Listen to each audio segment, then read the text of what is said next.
You know the drill. Fasten your seatbelts. Buckle up, buttercups, and welcome back to See You Out There. You know we've been on the hunt for the right boat. After months of research, we finally narrowed it down to 5 finalists. Each one has its strengths, quirks, and reasons it could have been our next adventure boat.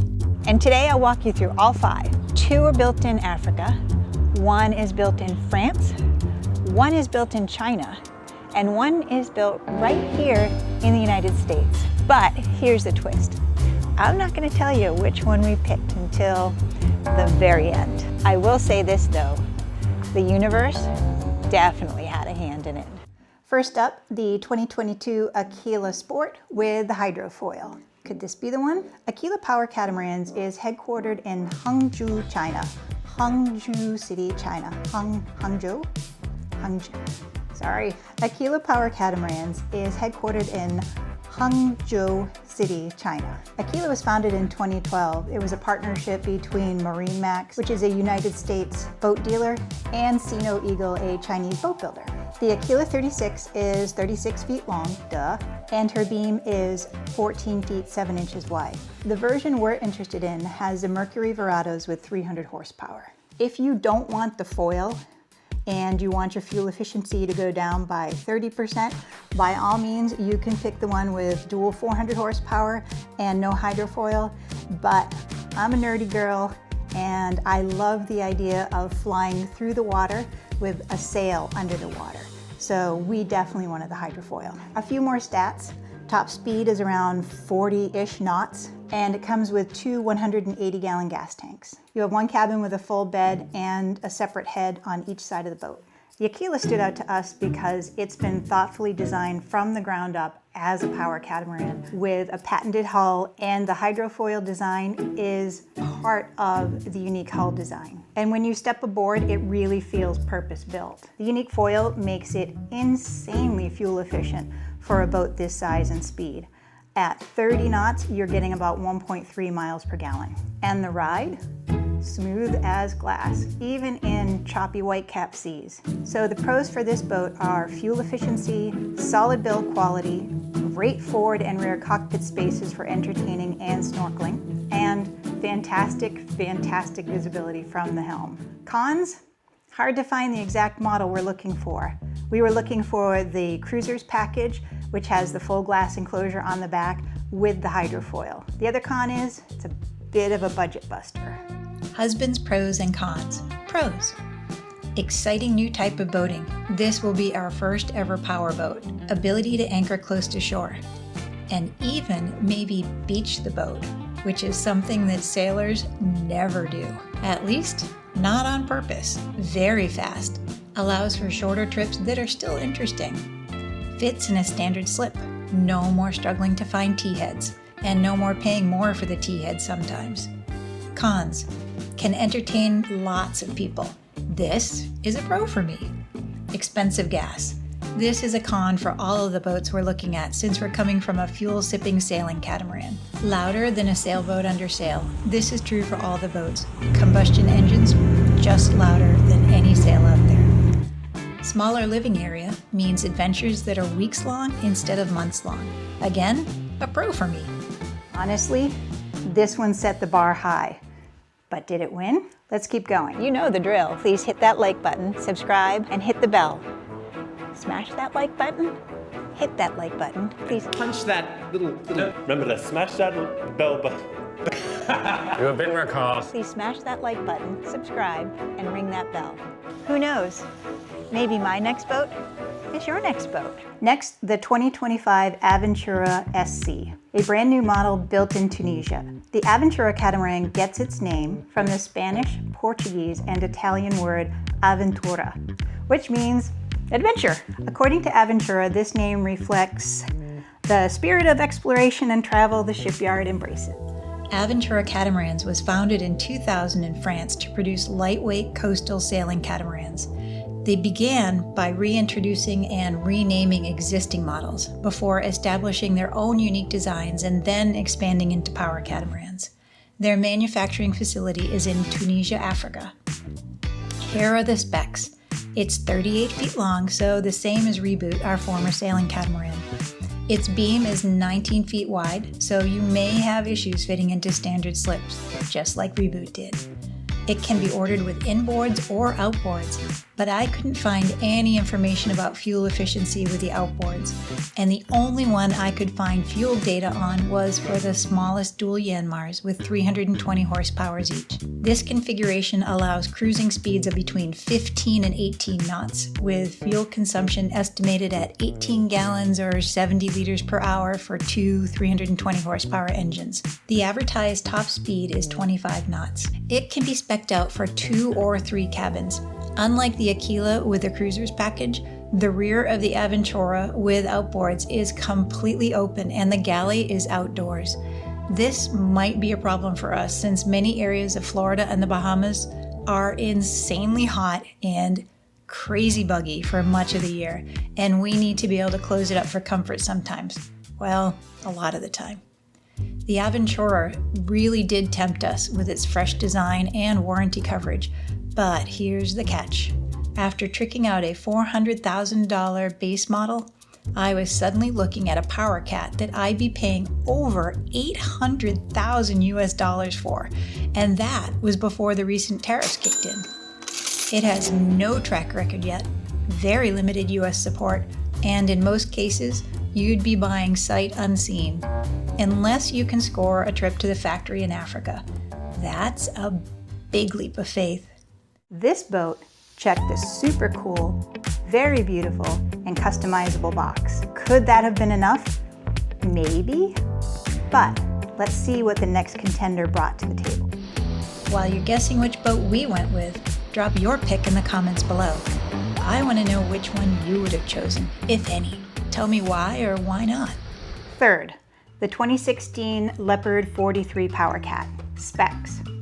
This is a big, beautiful catamaran. She's 43 feet long with a beam of 22 feet. That's 5 feet longer than Reboot and about the same beam.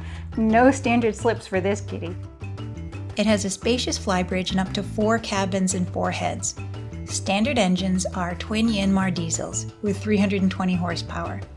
If you want maximum fuel efficiency, you're looking at 7 to 10 knots, which is comparable to the speed our sailing catamaran did with her little dual 29 horsepower Yanmars. When we were under sail, our speed was between 6 and 8 knots, but very rarely were we able to do pure sailing. Either the wind was in the wrong direction, or the waves were in the wrong direction, or both. If we had to make a choice between beating into the waves for hours or just dropping the sails and motoring, we motored, and we ended up motoring probably about 90% of the time. Back to the Leopard. The 43 can reach 15 to 17 knots for a faster cruise, with its top speed being around 22 to 24.5 knots. But you are going to feel it in the range. You'll go from approximately 700 to 800 nautical miles at slower speeds to potentially 250 nautical miles at faster cruising speeds.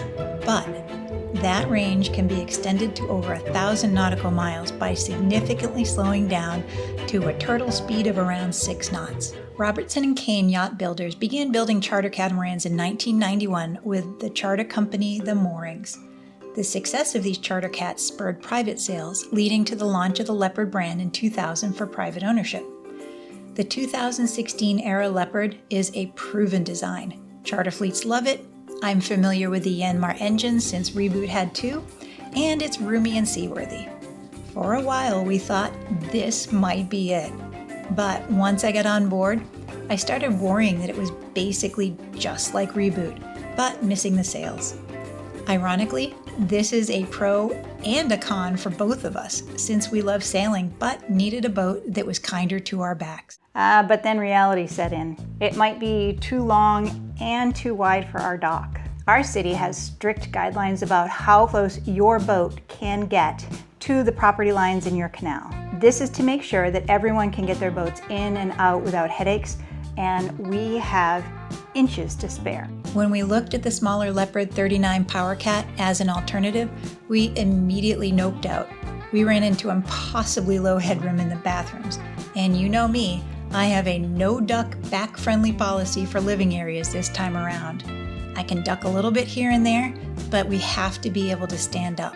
Additionally, The 2016 Leopard 43 is nearly 10 years old, meaning higher maintenance and pricey upgrades.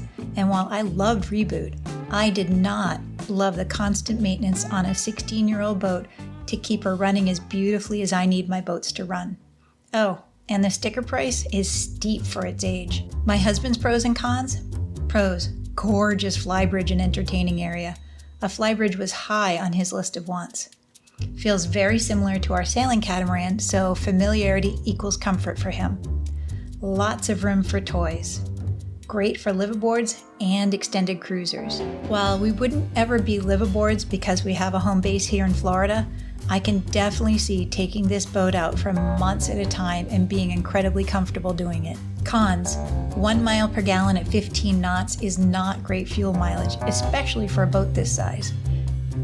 It might be too much boat for just the two of us. And an older boat means his wife is swearing at the things that break more often because she's in charge of fixing them and getting them fixed. Also, I really wanted to go with outboard engines this time around because the technology has advanced so far. And I love new tech. I also love that outboards are more modular and less customizable. I loved my Yanmars, and I babied them and they paid me back with relentless reliability. But no two are alike, and that can present headaches when you bring them in for service. What the hell you need ball bearings for? Oh, come on, guys. It's so simple. Maybe you need a refresher course. Hey, it's all ball bearings nowadays. Did the tech just accidentally reprogram your external regulator wrong because he wasn't familiar with the difference between an AGM profile and a lithium profile? Did you buy the slightly wrong kind of alternator because you didn't know the difference between a Balmar J120 and a Balmar F120? Are you desperately searching for a sail drive that matches your engine and finding out that they're few and far between? Yep, been there, done that. I know outboards have their own problems, but I am ready to dance with the devil I don't know. For some, the Leopard is a dream boat. For us, it started to feel like maybe it was too much boat. Fourth is the 2023 Fountaine Pajot MY4S. The name Fountaine Pajot is derived from its two founders, Jean-Francois Fountaine and Yves Pajot, who started the company in France in 1976. For some reason, I mispronounced it as Pajot instead of Pajot for a while, and I got the funniest looks from boat dealers when I was asking about this boat. Potato, Spanish, French, Italian. Specs. Much like the Aquila, it's 36 feet long with a beam of 16 feet. But instead of 2 cabins, you're looking at 3 or 4. It looks sharp. You can see the French design all through it. But some things stood out right away. The visibility from the helm is not great for tall people, making docking stressful. And the helm seats were way too low, too small, and too close to the helm. They were almost an afterthought, and we had to fold up our legs like switchblades to fit behind the wheel. It would be one of the first things I pulled out and redid if we picked this boat, and really I did not want to go the route of buying a boat and immediately tearing apart, because I want to get out there and get to the good stuff. Anyway, the build quality on the Fountaine Pajot feels lighter compared to the Aquila. I'm a Yanmar girly, and most of the MY4S are spec'd with the smaller Volvo Pentas, and that was a drawback for me. Plus, I was hoping for outboards. The hydraulic platform, super cool, but it's mechanically complex and it has some reported reliability issues. Also, the hull cabins felt tight. Squeezing 4 cabins into a 36-foot long boat with a giant back cockpit made me feel like I was in a pod more than a cabin. My 6'4" husband was squeezing into the hulls, and for the price point, I thought he should have more wiggle room.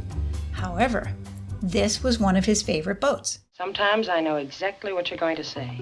Most of the time. The other times, you're just a stinker. And he loved the spacious stern cockpit with its ample shade. He felt that it would be an easy transition from our Lagoon 380 sailing catamaran. Some of his cons, though, was the very odd salon table placement, leaving absolutely no legroom for anyone other than a toddler. and the lack of a flybridge, and the lighter build quality. Some of the trim and finishes felt less marine and more recreational vehicle. It's sleek and it's familiar feeling, but was it enough to outweigh those compromises? Keep watching, the reveal is coming. Last, the 2025 Arrowcat 420. Specs. The Arrowcat boasts an insane draft of 18 inches, perfectly suited to the Southwest Florida coastline with its crazy shallow, ever-shifting sands. It knocks it out of the park compared to every other boat. Even the Aquila with its 2-foot 8-inch draft, 8 inches of which are from the hydrofoil. It's 42 feet long and 14 feet 9 inches wide, placing it in the I can fit into a standard slip category. Capable of reaching speeds of over 40 knots, the Arrowcat 420 can cover more than 300 miles at speeds over 20 knots. Only the Aquila has it beat with a 400-mile range at 30 knots.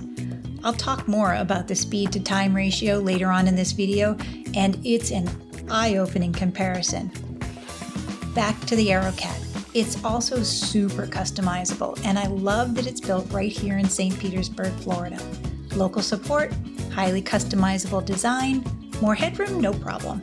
And I could go visit my boat being built to make on-the-spot tweaks or adjustments, which I absolutely would be doing because I'm obsessive about stuff like that. The good people at Arrowcat would see my car pulling in again and cringe because now what crazy thing is she going to suggest? Oh, did I mention it comes with a king-size bed? That's just a ridiculous amount of comfort and speed in one little package. The build quality on the Arrowcat is amazing. Everywhere I looked, I saw quality and attention to detail. It felt like a boat, not like a recreational vehicle.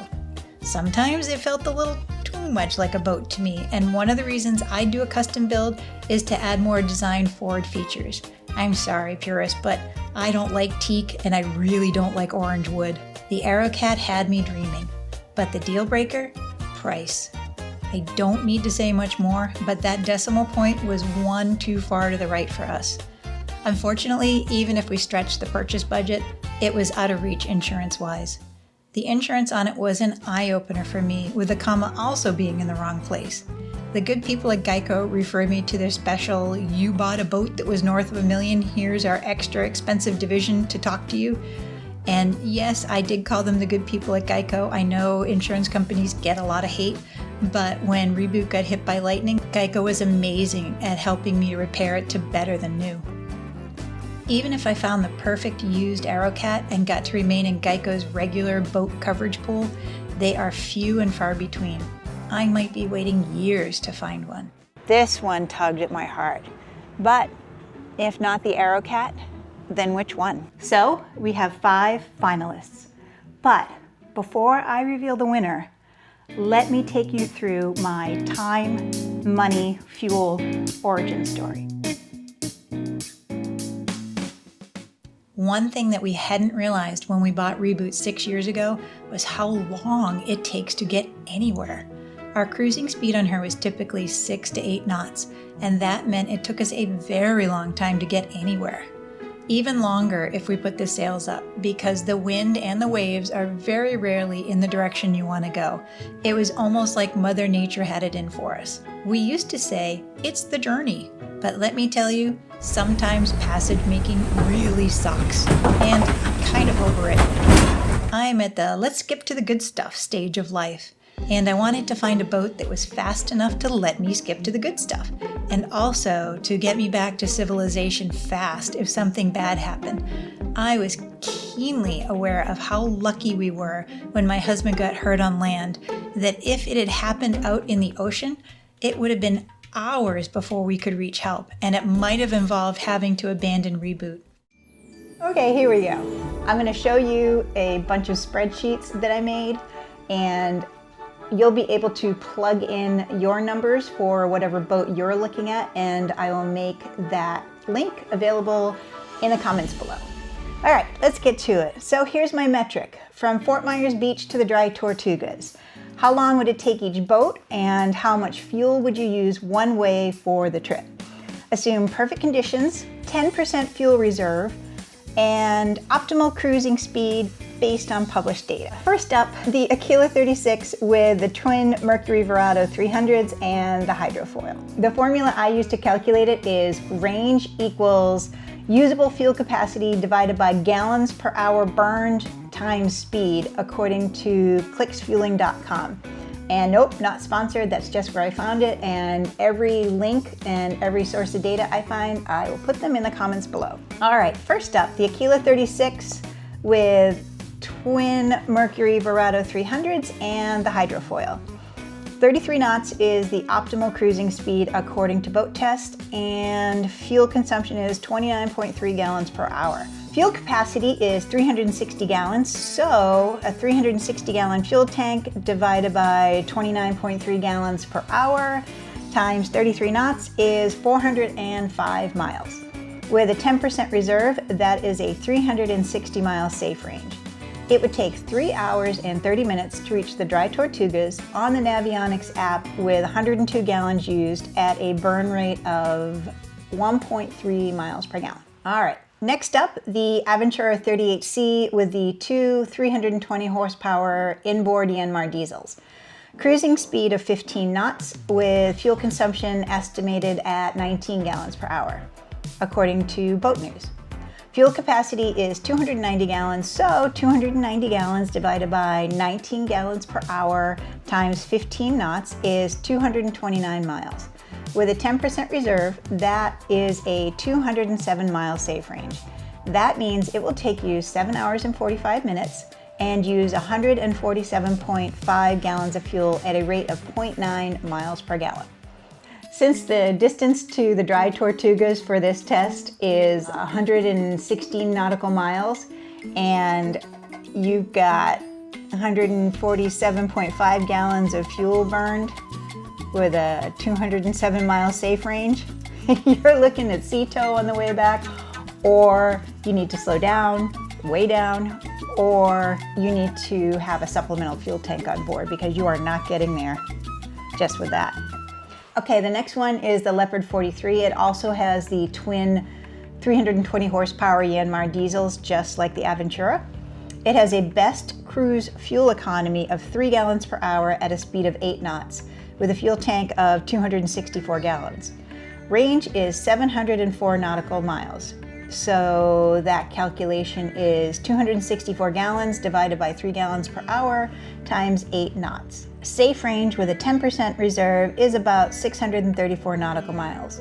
Plenty of range and a very economical fuel consumption of 41.7 gallons, but it will take you nearly 14 hours to get there. That's basically an entire day lost. And having been there and done it once, it's just a straight shot over very, very lonely ocean.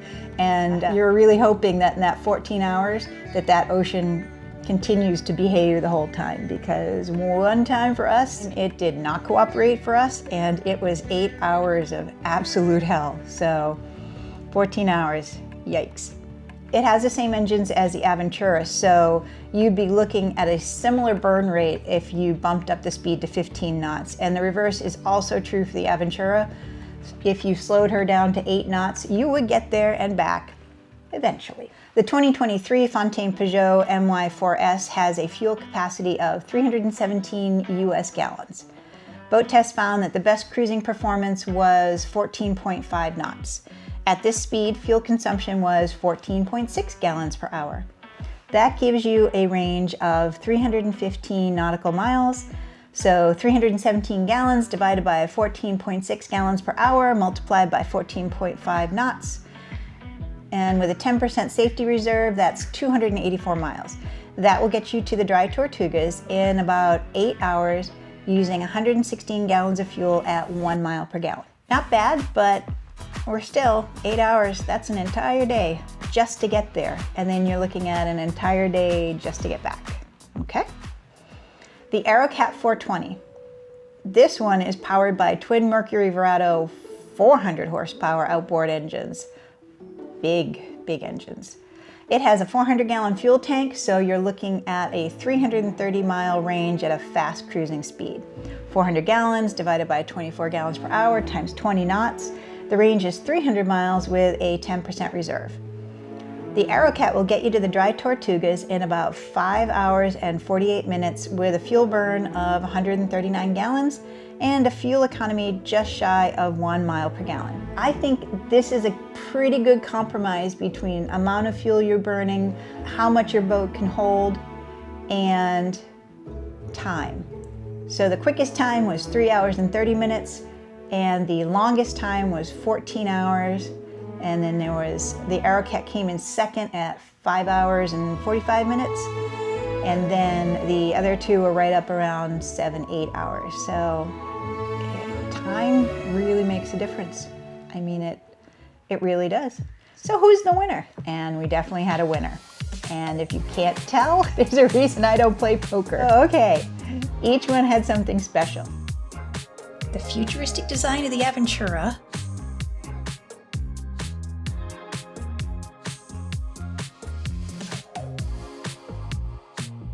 the space of the Leopard,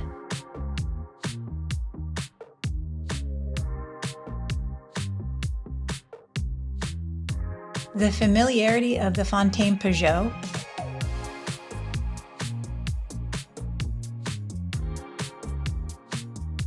the customization of the Arrowcat,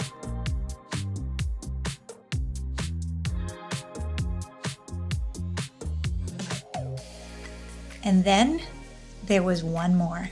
Winner, winner, chicken dinner! The boat we chose, the one the universe practically delivered to our doorstep, is the Aquila 36 with the hydrofoil. So the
Back in February, during that ill-fated Bahamas trip on Reboot, we kept seeing Aquila 36s everywhere. They'd zoom right by us, and we were like, what are those weird boats with the crazy wakes that look like they're floating on top of the water? But it didn't go past that because we're not powerboaters. We were sailors, so beyond the, oh, that's a cool boat, but that's as far as it got with me thinking about boats. Later, when I was bringing Reboot home with my friends while my husband recovered from his back injury on land, the Aquilas showed up again like they were following me. And since there are only about 200 Aquila 36s in the entire world, this was wild. Instead of playing Punch Buggy, we were playing Punch Aquila. And then, after a nationwide search over the next couple of months while my husband recovered, the perfect Aquila 36 came up for sale less than a mile from our house. That was the sign. So now, meet Abracadabra. She's going to be the star of this channel as we upgrade, add some flash, and take her to the Bahamas and beyond. And I can't wait to share it with you.